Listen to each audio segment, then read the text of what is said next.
सोमवार दिगपहंडी निर्वाचन मंडलीर बीजेडी विधायक प्रार्थी स्वर्गत सूर्य नारायण पात्र पुओ विप्लव पात्र ब्रह्मपुर उपजिलापाल ऑफिस रे तांकर नामांकन पत्र दाखल करिसेंती। दिगपहंडी निजर शह शह संख्यार समर्थकों को नहीं एक विराट मोटरसाइकेल शोभायात्रा रे उपजिलापाल ऑफिस रे पहुंचीथिले। स्वर्गत सूर्य नारायण पात्र प्रति वर्तमान मध्य लोकमानकर ढेर सारा भल पाइबा रही, जार फलस्वरूप शह शह संख्यार जनसाधारण स्वतः प्रभुत भावे एही मोटरसाइकेल शोभायात्रा रे जोड़ी होइथिले।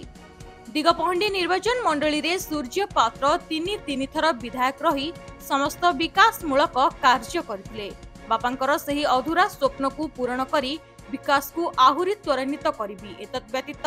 राज्य सरकार को विभिन्न जनहितकर योजना को नहीं प्रचार जोरदार करिबी, जेउ ग्राम को गले लोकों को समर्थन मिलुछि। तेणु आसंता निर्वाचन में निश्चय विजय लाभ करिबी बोली कहिसेंती सूर्य पात्र पुओ विप्लव पात्र। बाचितिले अंचलवासी निश्चित भाव में से अंचलवासी सहित आम परिवार दीर्घ 35 वर्ष धरी गोटे पारिवारिक संपर्क रही। समस्त मन में गोटे आशा बांधी मो गोटे आशा विश्वास समस्त मन में गोटे प्रकट आम माने आज्ञा समस्ते माध्यम समस्त संकल्प नहीं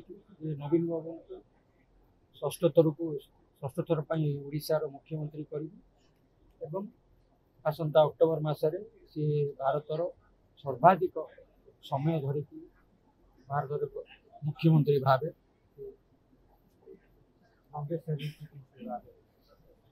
आज नॉमिनेशन सरला तो प्रचार प्रसार किभली भाबे चलिबो लोक निकटतर को मुद्दा को नै कि होचंती लोक मानकर कोन आउरी समस्या रहिछि केते दूर समाधान हेछि कोन कोन सब समस्या रहिछि। विकास गुटे निरंतर प्रक्रिया चली रहिबो जा हमें योजना गुडा करिछु लोकन पाखरे पहुंची लोक माने खुशी अनुभव करतंती एवं आमे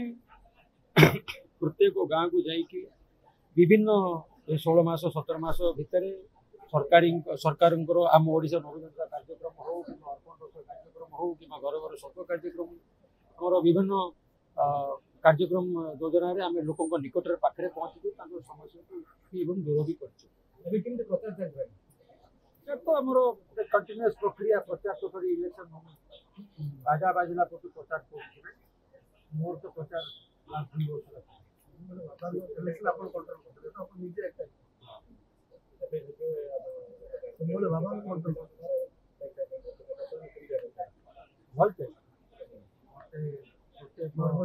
बाबा सहित बाबा जो प्रकार प्रचार स्टाइल थिला प्रत्येक घर को जा प्रत्येक पिंडा को जा तो स्टाइल टाक मत प्रत्येक घर पिंडारे मत लोक देखा मुझे बजाय नुआपरी प्रथम थर विधायक प्रार्थी भाव आप निर्वाचन रणांगन होती दिगपहंडी निर्वाचन मंडल लोक सहित प्रचार कर बुलूँ लोके केते ग्रहण कर रेस्पन्स रही अनुभव कौन रही जेहेतु प्रथम थर प्रार्थी अनुभव कौन करी तो राजनीति प्रक्रिया रे बहुत दिन धरी अच्छी आपण मैंने कहे लोके कौन मत देखिकी अनुभव कर आपन फीडबैक मोर बहुत जरूरी लोके मत देखिकी कौन कहते। ब्रह्मपुर लडू किशोर पात्र रिपोर्ट रियो न्यूज।